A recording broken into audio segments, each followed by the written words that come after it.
Today we're going to be looking at the 4-4-2 versus 4-3-3. Me working the 4-4-2, some of the things I'm trying to look to do while in this formation: dominate or outnumber the center in the center mid area. So us playing with the 4-4-2, I'm working with the diamond center mid.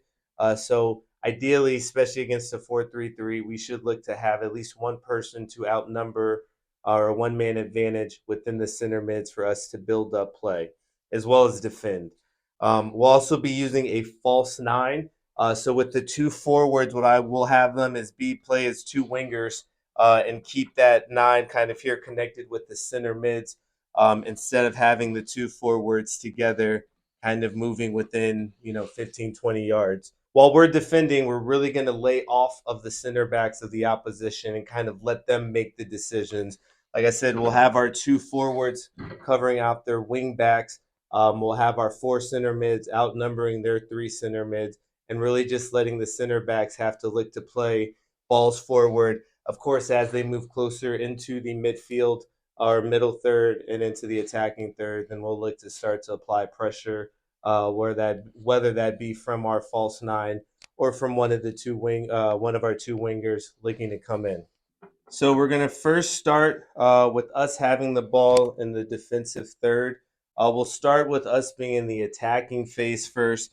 So as I've said, we've got our back four here. Typically, we'll have those wingers be stepping up on those wing backs, maybe cheating in a little bit to try to cut that pass off. Have our 4 and 5 out here wide, so the 9 has to kind of make a decision here. But what we're really looking to do, as I said in one of our keys, is to dominate, outnumber within our center mids. So just by having that extra man here within the center mids, being able to have one check, two, three, we'll just be able to have a lot of different options. So what we're looking is that first open center mid to check down. If we can find them, great. We can look up the field. If that first center mid that checks down maybe is marked here. Boom, that doesn't come. As they recycle that run, that next center mid can check in, look to play that. If that one doesn't work, we still have these other ones that are checking in. But the main thing that we want to focus on is just always having options, checking down to receive that ball.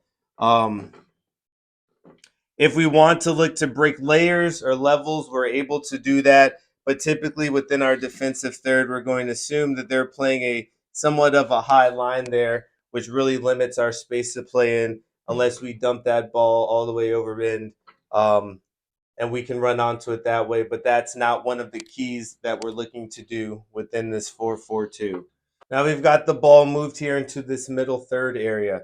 One thing with having a false nine and what I really like to do with when playing with one is kind of have them in this very uncomfortable space in between our six and our two center backs, right? What we want to do is try to have them in this space where the six has to make the decision to either drop back on that nine, which then frees up our center mid here, or if that six steps up, does that opposition center back step up, whether it's the 4 or the 5? And whichever one steps up, we've now vacated that space for our winger to look to make that run in. And those are cues that we're looking as center mids as well as our wingers. If we can get one of their center backs to step up, whichever one does, that strong side is now in a 1v1 situation. And we're going to always be looking to try to play that ball in to them running on.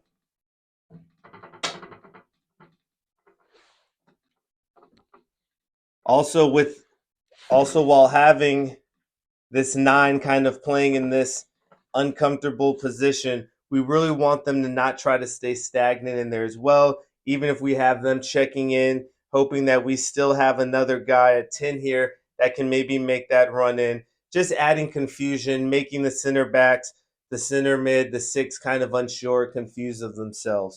A big thing, as I said in one of our points, is letting the center backs make those decisions. So for me as a coach, I know that my center backs are going to be the two people, or not my center backs, but center backs are going to be two of the people that usually don't have to make too many, not high quality decisions, but having to have play in front of them, behind them, So what I like to do is try to confuse them as much as possible. Let these two be the only ones that are kind of free in a way, and let them be the ones trying to communicate with that.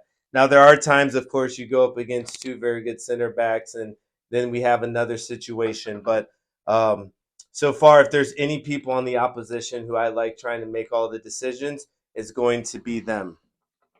Now that we are here, moved into the attacking third area, just some points of emphasis when it just comes to our formation and how we like to try to play and our style of play. I like to tell my two center backs as we move closer into our attack to go from two kind of side by side center backs moved into a stopper sweeper type format. So I just tell my 4 and 5 to kind of split the nine here. So we want our four or whichever center back is the one stepping up to serve into that stopper role, really just trying to play and clear anything that comes into this space before the ball gets into the opposition. If that ball does get dumped into behind by the opposition, we know that the center back that's behind the ball will have the first route there, while our other one can kind of move into the middle. Also, as we move closer and closer into the attacking third here, we know that the six will probably then slide back on that nine, just for the number's sake, which will usually open up that six for us. And now we have our six, which ideally in a player profile is someone who has the vision, knows when to make the pivots, when to switch fields, but also able to play those balls in that need to be played, know when to drag maybe a center mid out from the opposition to then play or feed the other center mid into the attack. Ideally, that nine or in that false nine, it's a playmaker, someone who is very creative, not afraid to take people on. So Um, I'm Ian. Thanks for paying attention. Um, at the invite of Brian, I'm going to talk about an idea of playing in a 1-4-3-3. The idea of a single pivot, that's to say that our three central midfielders, one is deep, two are a little bit higher. And just to kick things off, I'm going to talk about defensively three blocks, three areas of the field where we might defend slightly differently. And then offensively, I'm going to talk about 5 vertical channels, a way we might attack in a 4-3-3. Understanding that we're probably going to run into a 4-4-2 because we have a modest scouting report. For the purposes of the board, I'm going to be the yellow markers, and we're always going up the board. So there's the arrow showing which way I think I'm going and the color that I am. So let's start off on the defensive idea with the 3 blocks. Let's work out a high block. So the opposing team, the goalkeeper has it, and we're going to try and defend as high up the field as we can. The first thing I want to do is try to make play predictable. So our striker, our centre forward, his job or her job is to help the ball go to one side. So let's say the ball goes out to this side. That's good. So this number 9, our striker, is now making information to the rest of our team the ball's going to go to this half of the field. The winger, our high player on this side, his job or her job is to make the play stay central. So once they've come out this way, we're not going to let them come all the way out. If that's the case, now the cue is for our 3 midfielders to flood into this channel. Our weak side striker can come over a little bit. And of course, the rest of our defenders can step up and can start to predict that the play is going to come centrally. So this is what we would call a high block. And you'll see I've put the goalkeeper here because obviously, relatively speaking, we want the goalkeeper engaged in case a ball gets played over the top. So this might be how we'd set up for a high block. The keys being the striker, once the opponent has played out, keeps it to one side. Our winger on that side turns it in, and then we try to keep play coming into this midfield block. If in a different situation we want to defend in a middle block, it doesn't look terribly dissimilar, but what we're going to do is we're going to be a lot narrower now. So we're going to stay in our 4-3-3, but we're going to come down into the midfield block, maybe around the top of the center circle. So now my striker is on the top of the center circle in the half. The 3 central midfielders behind them, and the wingers have pinched in. So you can see that we're quite compact. And we really would love it if they want to play through us. The challenge for us, of course, if they go out wide, and now we've got to shift, but we shift as a unit laterally, we slide left and right. But the key part of this is that we filled the middle of the field, we've got narrower, and we've stayed in our 4-3-3. So I'll just kind of show you that 4-3-3. There's my 3 strikers, there's my 3 midfielders, there's my 4 defenders, but we've just really made it nice and tight and narrow. So that is my middle block. And for whatever reason, worst case scenario, the opponent is much stronger, or maybe we're trying to hold on to a lead, we're fatigued. When we're defending in our low block, it's going to look a little bit different now. So it's going to go into more of a 4-1-4. So our single pivot, the 2 high midfielders, and then we're going to ask the wide attackers to come back in and almost create a line of 4. And then our central striker might be a little bit higher, not quite as attached, because we need some sort of outlet in transition. So regardless of what orange does, if we decide we're going to park the bus and defend in our lower block, that's what it's going to look like. So again, defensively, 3 blocks. Aggressive defending high, keep play predictable, try to force them to the middle. The middle block, keep compact, allow them to play out on the outside of us. If they want to play through us, that's great, because that's where our numbers are deepest. And then if we're going to park the bus a little bit, more of a 4-1-4-1 with this central striker as our transition option. Now, attacking wise, the key for us in attacking is the primary concern is the 5 vertical channels. So if I have a striker, I have my left striker or my left winger, my right winger, I've got 2 additional channels on the inside of them that I want my 2 high central midfielders to fill. And so now, as I look to build, you can see that my fullbacks are going to be involved in the play. My centre backs are holding the halfway line. My holding pivot is there. So I've got kind of 5 building, but I filled a channel, the far right, the inside right, the central, the inside left, and the left wing channel. And my 5 guys that are going to do that, central striker, 2 high midfielders, 2 high strikers or wide strikers. There's an interesting variation we could look at where we ask our midfielders to drop down a little bit. We let the 7 and 11, the wide midfielders, pinch in, and now those vertical channels in the wide spaces are filled by our fullbacks. So that's a different look we could give the opponent. So now the opposing defenders, initially, they've matched up with our 7, our 11, and our 2 central midfielders are running forward.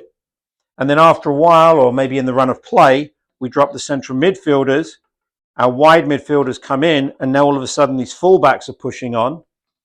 And whether we're developing through our centre backs or we're developing through our central midfielders now, because obviously our fullbacks have joined into the attack.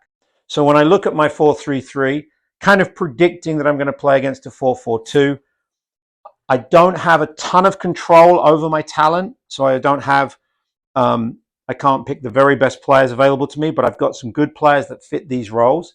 A couple of just big issue concerns. Defending, 3 blocks across the field, 3 horizontal blocks, and then attacking, trying to fill those 5 vertical spaces.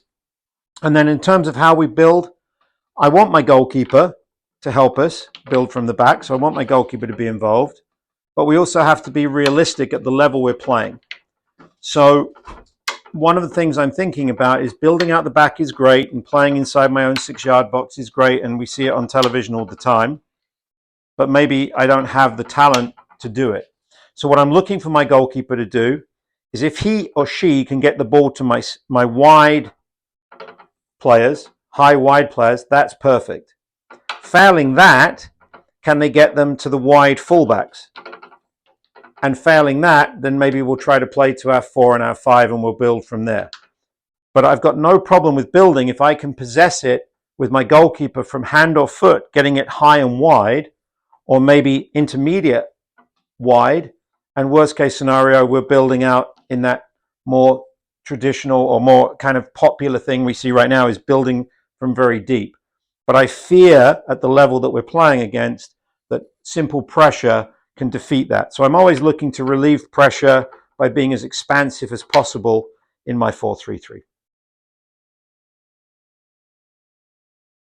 So I am starting down here with the ball. To have the game, Ian's been gracious enough to say that I won the kickoff, so that was sweet of him. So we'll just kind of talk about how I would look to kind of build my attack up the field. So if our keeper is on the ball, let's say the ball gets played back, maybe we have that 9 applying some pressure. We'll have the 10 drop in, 8 and 6, if you will. 7-11s are then going to be adding a little bit of pressure there. And the one thing that I mentioned that I was really looking forward to doing while in this formation of the 4-4-2, specifically with 4 center mids and the diamond defense as I'm working with it, is we always want to make sure that we have that extra number in the center mid. Being able to outnumber them really just causes some unbalance. And they're having to make the decision. Now, not saying it can't be defended, it'll be more of a zonal type defense, which is fine because I am hoping that I've trained my players well enough to always win a 4 out of 3. Stuff does happen though. So I'm looking to try to get the ball. Let's say the 9 is going to slide over on 1, and we're familiar with this. We have our other option there. We're going to assume that they're 7-11. And actually, I won't speak for Ian. You can let me know if I'm wrong here. 7-11 will be pressuring on our outside backs, kind of making it a little difficult to play there. Maybe we have their opposition 10 kind of step up in this space. But the main thing is just looking to always find an open center mid here. So whether it's the 10 that's on here, we can maybe have that false 9 kind of drop in, look to play him there. If maybe the 6 steps over on them to prevent that, have one of those outside players, have one of those outside center mids be the option as well to be played. But that's what we're looking to do within our center mids, especially within this back part, looking to build up. So I'm the yellow team. So if you look at the way Brian says he wants to play, here are his 2 forwards. So I quite like that. So I'm probably going to let my 3 cheat ahead, especially if the ball's on this side. I'm going to let my 3 cheat ahead, shift my 2 center backs across, shift my right back all the way across because I'm not worried about this because I've got everything going this way right now. The numerical imbalance, his 4 against my 3, I got no problem because I've got 2 center backs that are free that can maybe get dragged in or they can just sit and wait. But right now, my 4-3-3 against this diamond 4 with these 2 forwards out here, I'm pretty comfortable right now. So by the, lucky chance that I'm able to break out of here into finding one of our center mids. So let's say we find the 8 here, we'll then shift. So we move on to the middle third of the field here. I still have the ball. As I've still put that emphasis on, we've got that center mid dominance or that center mid overbalance. So I feel comfortable with having one of our guys on the ball, looking to play that ball forward or dribble forward, however we look to do to get to that next level. Um, I'm obviously knowing that the more he dribbles, the longer that any of our players are on the ball, will probably drag some attention towards them. So if that 6 starts to slide here, we still have, like I said, our 7-11 who are going to be staying wide. The reason for that is we're creating 1v1 scenarios here on the wide players, something that we like to try to do, whether it's a 1v1 or a 2v1. Just the type of coach I am in my background, I love telling my players to go at defenders. I find personal joy in seeing them succeed, taking someone on, doing skill moves, just flat out beating them. So I really enjoyed this 1v1 matchup here. We have their 2 center backs here. The big thing I want to put emphasis on as well with our false 9 is we want this person kind of playing in this really weird space in between the 6 and our center backs. This is a space that's causing these 3 players to have to be in constant communication, knowing is someone going to step? Is the 6 going to drop? Are we outnumbered here where maybe the 6 has to step on the ball, which then opens up that 9 and gives them a little bit of space to turn and run. Now, we, as my counterpart Ian said, we can obviously look at an ideal scenario and saying I have a playmaker like Mbappe or Messi, Kevin De Bruyne, right? But the reality is we don't. I have someone that's Messiest at the best. So what we're still looking though to do is find this space right here, hopefully giving them some time that if they do receive it, they're able to turn up the field and then start dribbling towards their center backs. Now, understanding that if the six doesn't want to drop all the way back and maybe they decide to step up, what we do also hope is that potentially one of the opposition center back steps up, whether it's the four, whether it's the five that steps up there, but knowing that whenever one of them steps to play, that's a cue that we've worked on and that we're looking at where now we've created a 1v1 in here and then becomes that ball where we're running in there.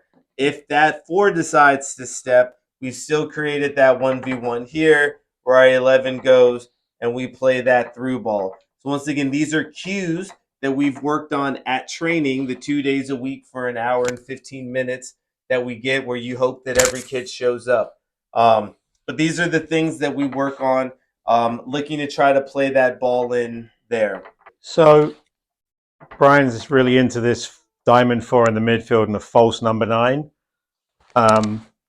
So I would be concerned about the gap between my deepest midfielder and my 2 centre backs if this player can really live in there. So that would be a space I would want to keep small, because if this player really does come off of my 2 centre backs into that space and it's too big, it could be really problematic. So we have to manage that space and keep it tight. The job for doing that is going to be my centre backs, not my deep centre mid, because he or she has got a responsibility for what's going on in front. Obviously, I want my 8 and 10 or my 2 high central midfielders kind of engaged, and hopefully my players are recovering, especially given where Brian has the ball, which is on my right defensive side. I'm going to want my right-sided forward to be backtracking, not so critical on the weak side. One of the things that Brian set me up, which would not happen, is this number 3, my left back, would not be standing on the player when the ball is there.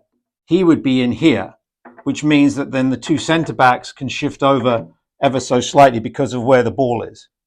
The big diagonal switch, yeah, that's something I could be concerned about if this player can play it. But as the ball is traveling, then obviously I'm asking my guys to shift across. So in general, the false 9, if it can happen, if it can be done, is a problem, but I keep the space for the false 9 small.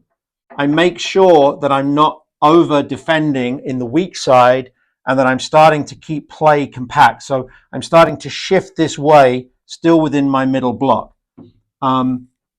Counter-attacking out of here, should I win it, obviously I'm trying to go to the opposite side that Brian's team is attacking. Now, Ian, when we move here into your defensive third, my attacking third, I'd like for you to set up your team first, Sure. so then I can move my team All right. into it. So my goal is going to be involved somewhere. But basically, if I, for some reason, let's say I'm comfortable that we're 2-0 up and I just want to close out the game, it's going to look a little bit more like a 4-1-4. So I'm going to ask my 2 wide forwards to come back in and kind of get into an orientation with my 2 high mids. My back 4 is compact and connected. My 6 is operating in that hole where you want your false 9. And there's my 9. So it's kind of a 4, a 1, a 4, and a 1. And obviously, I don't know where the ball is right now. So we're kind of aligned within the width of the box, which is about a 44-yard width. So let's say they've got a free kick here. I'm going to say the width of the 44. If they're out here, obviously we're shifted that way. Now, Ian, you mentioned if you have a 2-0 lead and you're trying to see it through, does something change if it's tied or if you're chasing the game and let's say you're now down 1 or 2-0? Yeah, if I'm in this orientation and in this what I would call the lower block, the more defensive block, there could be a number of reasons for it. It could be the scoreline. It could be fatigue. It could be tournament play. It could be hot weather. It could be that Brian's team is just technically better and dominant, physically dominant. Maybe they have more subs, so they're fresher. So now I'm going to do this to be conservative because I'm afraid of getting exposed. I'm afraid of having space behind me. And then the other thing is maybe it's because I've got great counterattack speed. And so I've got a couple of greyhounds that when we win it, they love running into the big empty spaces. They do better attacking that way than if we're crunched up here. So there's a multitude of reasons that I might get into this shape. Okay.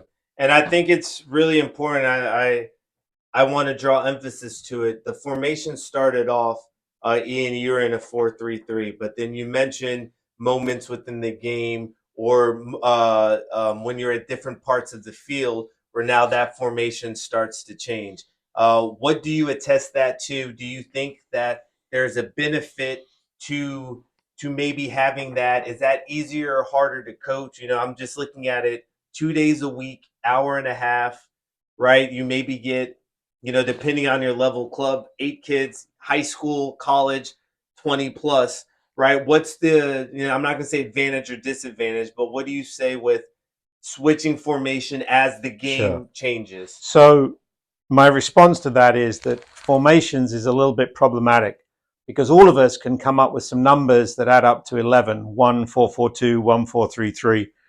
When does it look most like your 1-4-4-2 or your 1-4-3-3?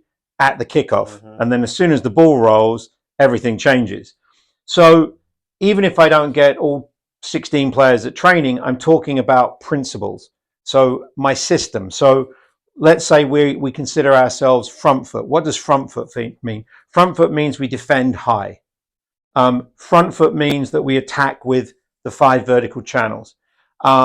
Maybe the determination is we know this team's probably a little bit better than us. So we're going to be a bit more conservative.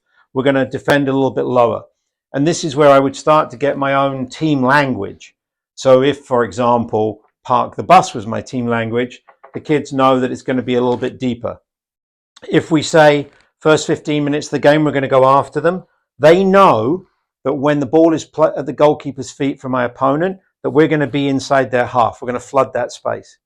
If I say drop down on a goal kick, what does drop down mean? Well, I use the center circle very often and say defend from the top of the center circle. And so I'm trying to give these guys pointers, try to be connected. So it's a language and then it's situational. And the more time you have to prepare, the better. But if you don't have lots of time, stick with 1 or 2 things, just 1 or 2 key concepts, and they can always go back to it. And then you layer in more content.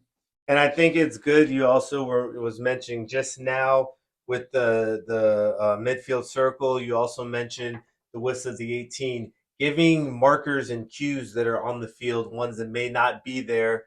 Where like training, where you have 5 channels, right? We obviously know you don't have cones to set the 5 channels, but if you can say, hey, inside the 18, using the center circle, using the top of the D, right? All these different field markers just makes the game easier for the players to kind of relate to it. I think, Ian, what to do next is look over here at the mini fields and let's just kind of talk about space exploitation within there. So we'll have you use the top 2 as we say we're always moving up. So I'll be defending here, you're attacking. Sure. Kind of what are the spaces you're looking to exploit? Sure. And then when you're defending, what are the spaces you're looking to exploit to move to the next level? So the notion of the 5 vertical channels, if I run lines off of the small box, that is 20 yards of width. So that might be a really good space to tell my number 9 or my striker, try to stay within that channel, because if you're the best goal scorer I've got, I want you in that central channel. If I draw, this is not to scale obviously, but lines off of the big box, now that's 44 yards of width. Okay, so this is now the channel that I want my 8 and my 10 filling in, or maybe, depending on the system, another 2 players. And then finally, this distance, I can't determine that distance because it can change, but this is where my 11 and my 7 are going to be. So I can now start to tell my 5 players and give them reference points of where, as we attack, there's some shape that I want them to fill. And then, of course, I've got my 5 additional players behind them trying to support them and get them into the attack. So that's kind of my idea of spacing up front. Okay. And when I'm in the attacking third and I'm looking to go forward, when I have that opposition here,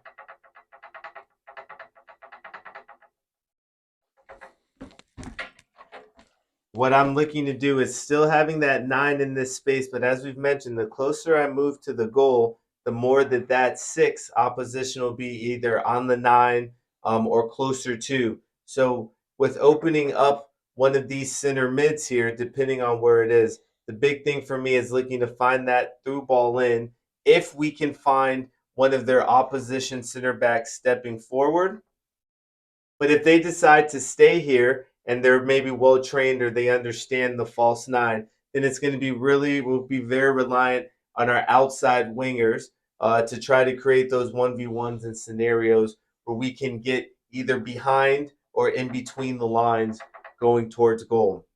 Also understanding that if we have 4 center mids here that feel comfortable in a 4v3, a 4-on-3, or just the one-man advantage, and most players are doing rondos before training starts anyway, so you kind of are building that, knowing that we can kind of ping the ball around and wait.